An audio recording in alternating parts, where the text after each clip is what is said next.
Continuamos con el estudio de la técnica de fracciones parciales. Ahora vamos a desarrollar el caso número 2. En esta ocasión, q de x se puede factorizar en términos de factores lineales, pero en donde algunos se repiten. ¿Qué significa esto? Significa que si, por ejemplo, q de x tiene 3 factores, digamos, a su 1x más b sub 1, a su 2x más b sub 2, a su 3x más b sub 3. Puede ser que, digamos, el exponente del primer factor sea 3, que el exponente del segundo factor sea 1, que el exponente del tercer factor sea 3 o 2, ¿ok? O sea que puede darse el caso de que algún factor se vaya repitiendo, ¿ok? En este caso, ¿cómo sería la descomposición? La descomposición sería en orden descendente. Vamos a suponer que de todos estos factores tengo un factor en particular, ¿ok? Supongamos el primer factor que esté elevado a la 3. Es decir, el primer factor se repite 3 veces el mismo.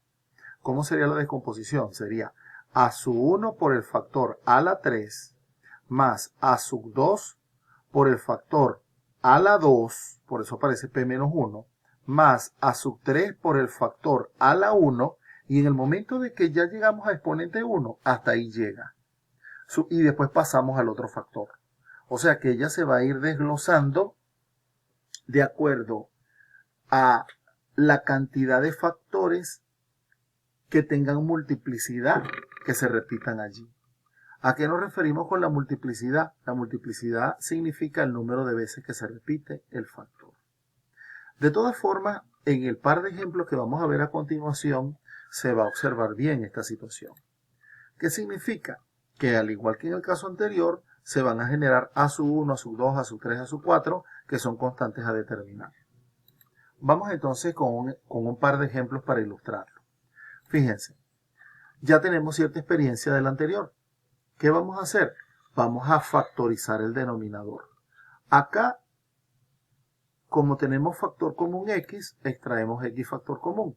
Ahora, este polinomio que viene aquí tiene una particularidad. Ustedes lo pueden factorizar como quieran.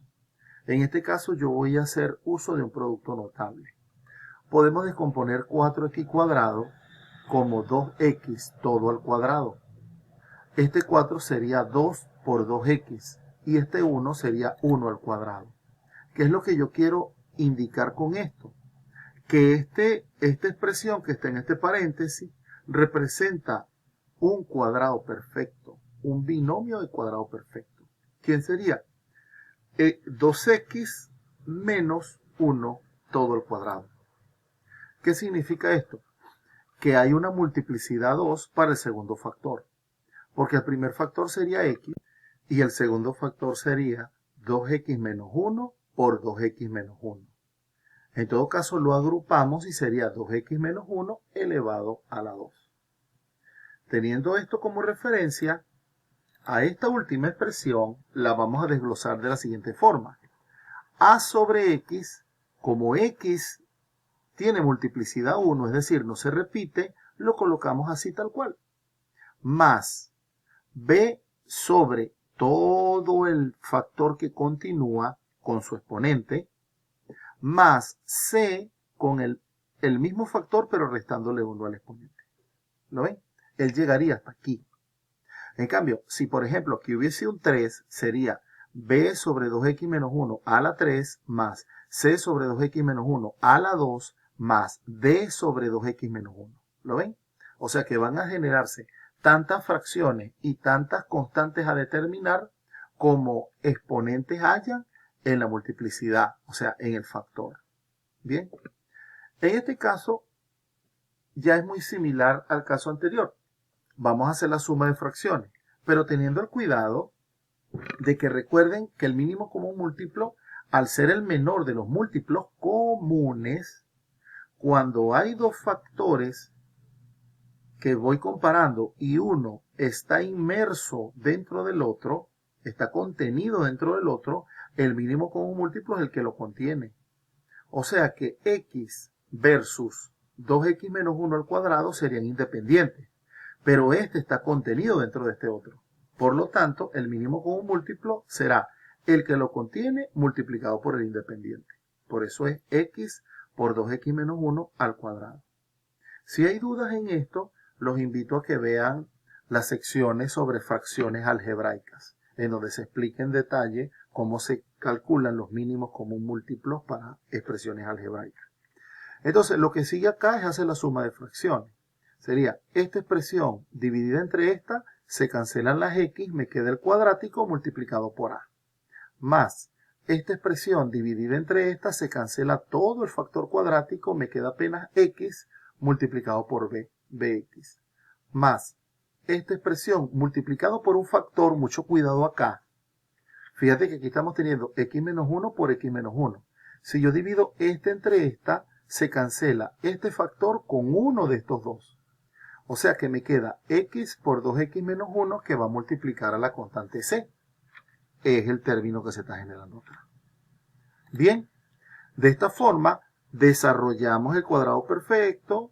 Aquí hacemos la distribución y como les decía en el caso anterior, ya que esta fracción que aparece en la izquierda tiene el mismo denominador que esta fracción que aparece en la derecha, nos olvidamos de los denominadores y seguimos operando solamente con los numeradores.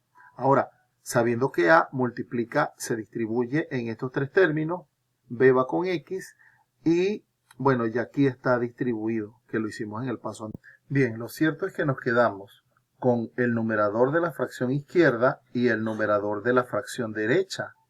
Y agrupando este miembro derecho, vamos a obtener los siguientes resultados. Fíjense, y aquí tenemos quien acompaña al x cuadrado, quien acompaña al lineal y el independiente. De esta manera, igualando término a término, obtenemos el siguiente sistema de ecuaciones. Y aquí fíjense que a me da un resultado automático. Lo sustituimos en las otras dos, ¿ok? Ya me facilita la expresión. Vamos a terminarlo. C vale menos 1/2, entonces sustituimos en la última ecuación y obtenemos que B vale 3/2. De esta forma, la fracción que tenemos, como ya tenemos A, B y C, queda desglosado de la siguiente manera. ¿Ok? Ahora bien, vamos a retomar la integral o la antiderivada. Sustituyendo en la antiderivada, fíjense que se va a generar esta expresión, la cual nos va a permitir separar la antiderivada en tres antiderivadas. Noten que la primera antiderivada es un logaritmo y que la tercera antiderivada también lo es. La segunda no, porque tiene exponente 2. Recuerden que los logaritmos siempre es de la forma 1 sobre u, 1 sobre t, 1 sobre x. Pero además, aquí algo particular, que esta expresión que aparece en los paréntesis no es directamente compatible con el diferencial, es decir, ella va a generar algún incremento. En conclusión, vamos a hacer un cambio de variable. Tomemos u igual a 2x menos 1, esto implica que el diferencial de u es 2 diferencial de x, y por lo tanto u medio el diferencial de u es diferencial de x. Recuerden lo que siempre digo, lo colocamos entre paréntesis para no romper la secuencia de las igualdades. Entonces, la primera antiderivada, a ella no se le aplica el cambio de variable, la sustitución, pero a la segunda sí. Es decir, esta expresión que está entre el paréntesis la llamamos u, o sea que va a ser u al cuadrado, y el diferencial de x se va a sustituir por un medio del diferencial de u. ¿Lo ven? La tercera también se ve afectada, porque sería 1 sobre u y el diferencial de x sería diferencial de u sobre 2. De esta forma sacamos las constantes, ¿sí? Aprovechamos este u a la 1 sobre u a la 2, subimos este u a la 2 como u a la menos 2 y ya efectivamente esta sería un logaritmo y esta representaría también un logaritmo. ¿Quién sería esta? U a la menos 1 sobre menos 1. ¿Lo ven? Ahora, a continuación, ya este es un resultado, lo que vamos es a llevarlo a la mínima expresión.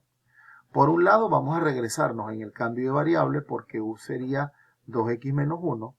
Y por otro lado, vamos a aplicar propiedades del logaritmo, es decir, este 3 pasa a ser el exponente del argumento x, este 1/4 pasa a ser el exponente del argumento u, que a su vez u aquí también es 2x menos 1. ¿Lo ven? Pero este lo vamos a poner aquí de segundo y este de tercero. ¿Verdad? Ahora, regresamos en el cambio de variable. Ya tenemos un resultado formal. Y para expresarlo más compacto, como aquí tengo la resta de dos logaritmos, vamos a expresarlo como un cociente. Bien. Ahora, como último ejemplo, vamos a poner uno que tenga mayor cantidad de factores. Fíjense, ya aquí está factorizado. Puede ser que en el denominador a ustedes les salga un polinomio de orden 5. Bueno, pueden utilizar método de Ruffini, cualquier tipo de método de factorización. Lo cierto es que acá por practicidad ya lo colocamos factorizado. Ahora, como x tiene multiplicidad 2, me va a generar un término para x cuadrado y un término para x. Por eso decimos a sobre x cuadrado más b sobre x. Como x menos 2 está elevado a la 3, entonces está x menos 2 a la 3, x menos 2 a la 2 y x menos 2 a secas, es decir, elevado a la 1. Y para cada uno se genera una constante. Quiere decir que aquí se desglosó en términos de 5 fracciones. Cuidado con algo. Puede ser que alguien lo factorizara al revés, es decir, que primero ponga al x menos 2 a la 3 y luego al x cuadrado. Entonces esto va a estar invertido. Lo importante es que se respete el orden que tú establezcas. Cada persona puede establecer un orden diferente, pero en todo caso va a llegar a un resultado equivalente. ¿Sí? Ahora, vamos a hacer las sumas de fracciones. Fíjense que x está contenido entre x cuadrado. Y tanto x menos 2 al cuadrado como x menos 2, ambos están contenidos en x menos 2 a la 3. Por eso el mínimo común múltiplo es el producto de los que tienen mayor exponente. Recuerden cómo nos decían en primaria. Se seleccionan los comunes con su mayor exponente y los no comunes con su mayor exponente. En este caso estamos seleccionando los comunes con su mayor exponente. Ahora vamos a hacer el desglose. Este entre este se cancela x cuadrado. Sería a por x menos 2 a la 3. Más este entre este se cancela una sola x. Entonces sería x por x menos 2 a la 3. Más este entre todo este, fíjense que se cancela todo el cúbico. Y me queda solamente x cuadrado. Por eso sería cx cuadrado. Más este entre este se cancelarían 2 con 2 de los 3 que están acá. O sea que quedaría 1, un x menos 2. Por eso es d por x cuadrado más x menos 2. Y por último se cancela uno solo, o sea que queda el x cuadrado y el cuadrado. Hacemos las operaciones respectivas. Esto sí lo vamos a dejar para que ustedes lo desarrollen, porque ya escapa a lo de la técnica. Ya son cálculos algebraicos que ustedes están en la capacidad de desarrollar. Lo cierto es que cuando ustedes desarrollen las potencias, e igual en los polinomios, se llega al sistema de ecuaciones y resuelven el sistema, van a llegar a estos 5 resultados. Quiere decir que nuestra fracción se descompone en términos de estas 5 fracciones algebraicas. Si retomamos la integral, significa que la integral sería toda esta. Y aquí todo es fácil, ¿no? Porque la separamos en tantas integrales como sean. Fíjense, no me cupo este término aquí al final, lo bajé aquí. ¿Verdad? Aquí sería el octavo, el 3/16, el 7/4, etc. Y vamos a ir calculando. Como este es x a la menos 2, sería x a la menos 1 sobre menos 1. Este es un logaritmo, ¿verdad? Como este está a la menos 3, sería elevado a la menos 2 sobre menos 2. Fíjense que pudiese alguien pensar en hacer un cambio de variable u igual a x menos 2. Pero si hacemos u igual a x menos 2, el diferencial de u sería el mismo diferencial de x, o sea que no va a haber modificación. Porque en el ejemplo pasado sí lo hicimos, porque era 2x menos 1.